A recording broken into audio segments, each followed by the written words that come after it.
Hola a todos, bienvenidos una vez más a Radio Red. Como siempre decimos, cada episodio es una nueva aventura y esperemos que disfruten. Sean bienvenidos, yo soy Pia y a pedido de muchos y para estar a la par de la situación que tiene el mundo revolucionando, vamos a hablar un poco sobre el mundial y cómo los medios nos logran dar una mirada sobre este.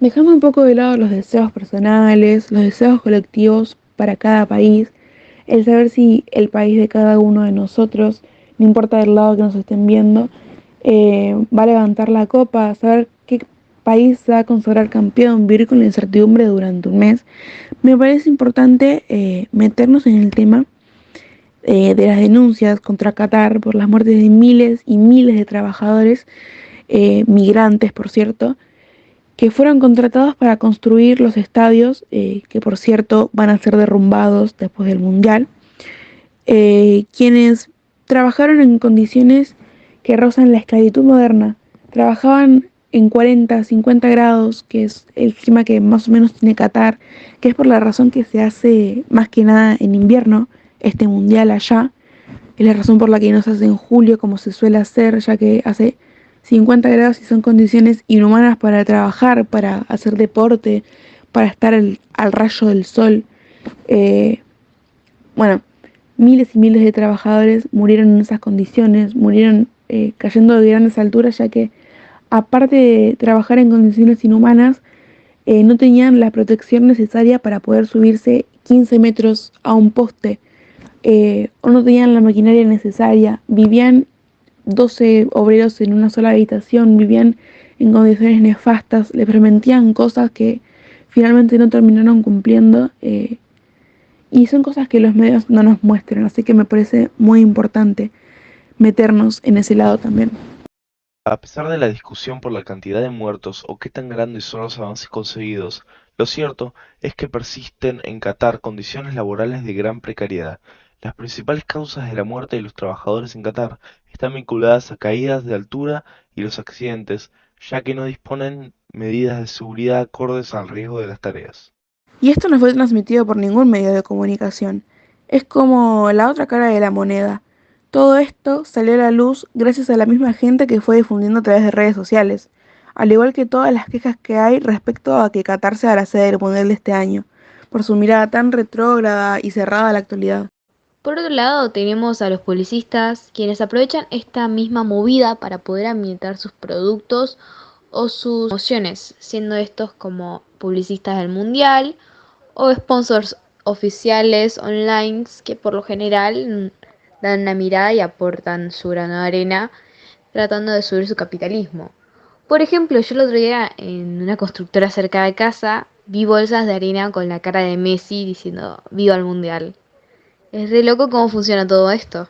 Un claro ejemplo también son las figuritas del mundial y la emoción por completar el álbum, sea digital o en físico. Esto fue una idea que para varios comerciantes fue inesperado. Ellos creían que con la llegada del mundial se iba a bajar esta expectativa de las personas que querían juntar figuritas y completar el álbum.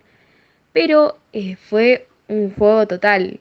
Gente iba a comprar a las preventas las figuritas y se sentía súper emocionadas por completar todos los países que jugaban este año. Em, la emoción que se veía era genial. Yo conozco personas de mi edad, gente más grande, chicos más chicos, que estaban tan emocionados por hablar de las figuritas que tenían, de cómo las intercambiaban. Me acuerdo que conozco a un chico que tiene 24 años y un nene de 12 años y es como le comparten la emoción de generar esta cosa de completar un pedazo de papel con figuritas. Es lo que este circuito comercial logró hacer con la imagen del mundial. Acá en Argentina se toma muy en serio lo que es el mundial, pero es increíble. Em, Nada, este regreso y al ser en Qatar, esto fue un incentivo genial para personas de, como digo, de todas las edades, para generar una compra y venta de estos álbumes y de las figuritas. Es interesante porque hay un truquillo acerca de cómo se venden estas figuritas, que es más probable que te lleguen más repetidas que las de oro. Pero esto ya es otro tema. Agregando un poco a lo que dijo Pia sobre las figuritas y la euforia que hay en gente de diferentes edades, gente de 24, de 12, de 3, de 35 incluso, gente mucho más grande, teniendo ese fanatismo y esa pasión por el mundial que se nos fue inculcando. Como decía Pia, Argentina es un país que se toma muy en serio el mundial, que lo siente mucho. Eh, bueno, tocando ese tema, en el país hubo un stock de figuritas. Llegó un momento en el que no dan más abasto de los kioscos. Se ponían carteles de que acá no se venden figuritas, acá no se venden álbumes. ¿Y qué pasó con Panini? O sea, ¿era una estrategia de marketing o cómo era la cosa? Sí, en un principio se creía que era una estrategia de marketing, hasta que un grupo de kiosqueros decidieron reclamar en la puerta de la empresa. Consiguieron una reunión y Nicolás Salustro, el gerente de marketing de Panini, les aclaró que no lo era, que la demanda se había vuelto algo que no estaba pudiendo abastecer y gracias a esto un álbum virtual. Qué bueno eso, me parece genial. O sea, que los kiosqueros hayan tomado el tiempo de dejar sus negocios para ir y buscar respuestas a la sede de Panini, me parece espléndido. Me parece también muy bien que les hayan dado una respuesta, que no los hayan dejado colgados. Me parece muy, muy bien, la verdad. Después, volviendo un poco al tema de la dictadura, que era de lo que había hablado Pia en un principio, me parece importante nombrar, o mencionar más bien, que durante un tiempo se creyó, o incluso hay gente que aún lo cree, que el Mundial fue organizado en Argentina y Argentina justamente ganó ese Mundial para tapar todo lo que estaba pasando en el país, para invisibilizar las muertes que había, las desapariciones, los reclamos. O sea, es un tema bastante interesante también. Exactamente.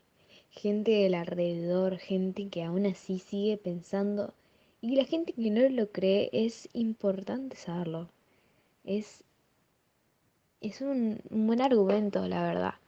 Ya que era curioso que justamente para tapar las muertes también de Malvinas, que tenemos fuentes de una edad avanzada que afirman que en esa época se mentía tanto en los medios que se decía que íbamos ganando contra los ingleses, que teníamos la delantera. No era nada cierto en realidad, sino que era todo un kebab de mentiras. Era asquerosamente feo como te mentían en esa época. Y a su vez, al todo este movimiento mediático que hubo acerca del mundial, se creyó por mucho tiempo que esta fue una forma de tapar em, el sol con un dedo, ¿entendés? Y es horrible para nuestro país saber que pasó eso. Sí, totalmente. La verdad es que era una situación muy vergonzosa para la Argentina. O sea, saber que esto estaba marcado en nuestra historia, que era más importante un mundial de fútbol que la vida de miles de personas, de la represión de miles de personas, de la situación por la que estaba pasando el país, la verdad es que es vergonzoso. También ver como ningún medio de comunicación, ningún diario, por cierta parte no se animaba a sacar noticias verídicas, a mostrar la realidad del país por miedo a las represiones, por miedo a lo que pudiera pasar, o en otros casos porque estaban comprados por el gobierno, estaban comprados para dar noticias que favorecieran la imagen del gobierno. Más allá de los diarios clandestinos que habían, no eran visibles tampoco porque al enterarse de estos diarios se los buscaba, se los reprimía, se los silenciaba, se los callaba, no se los dejaba contar la realidad del país. Había gente que se daba cuenta como había gente que no. Gente que ve y cree, como incluso pasa ahora, que ve, cree y no puede ver más allá de lo que hay, de lo que se le muestra. Quizás no se dan cuenta de que había un trasfondo. Y ahora si se lo pone a pensar la comparación, obviamente es una comparación muy a ojos cerrados, se podría decir, a mente cerrada también, de cómo se puede comparar esta que pasó en Argentina entre los 70 y los 80 y lo que está pasando ahora con Qatar. Cómo se ignora que puede ser el país más rico del mundo, pero tiene un trasfondo muy oscuro. Esta creación de lo que decían recién, de la creación de los estadios, de las estadías también, de que se utilizaron mano de obra negro, que no se cubría bien el seguro de las personas, que era muy inseguro, es una manera también de tapar. Se podrían comparar las dos cosas, ¿entienden? Se pueden comparar en el presente, que tristemente hay más medios, va, está bien mediatizado, hay verdades y mentiras, hay comparaciones obviamente, pero en el pasado es más triste porque no sabíamos cómo identificar lo que era mentira. Hay obviamente muestras de que el pueblo se daba cuenta en los diarios estos clandestinos, que realmente sí había gente que se daba cuenta que querían y necesitaban la verdad de lo que estaba pasando. Imagínense a madres, a hermanas, a abuelas, a padres, hermanos que estaban desesperados por saber si sus parientes estaban vivos, si estaban bien, si estaban muriendo en la guerra o estaban siendo torturados por buscar la verdad. Era muy fuerte lo que estaba pasando. Entonces es difícil y a la vez fácil ver cómo en diferentes épocas, ya hace más de 30 años y ahora en el presente, en 2022 y en 1975-80, hubo este tipo de comparación tan mortal que afecta mediáticamente lo que una persona puede pensar. Sí, la realidad es que es un tema muy abierto a debate, muy interesante para charlar, para conversar, para tener intercambios de opiniones. Pero bueno, eso lo podemos dejar para otro capítulo. Así que Pía, si querés continuar con el cierre del podcast. Bueno chicos, vamos a hacer un cierre total de este tema que abarca mucho, pero hicimos una entrada recién de lo que vendría a ser el mundial en el mundo mediático y especialmente este año cómo influye en la compra de Qatar, pero si hicimos una síntesis, hicimos algo que se entienda. Espero que lo hayan disfrutado tanto como nosotros al trabajar ahora. Nada chicos, nos veremos otra vez. Gracias por elegir a Radio Red, el podcast Bojo. Muchas gracias. Nos vemos en la próxima. Bye.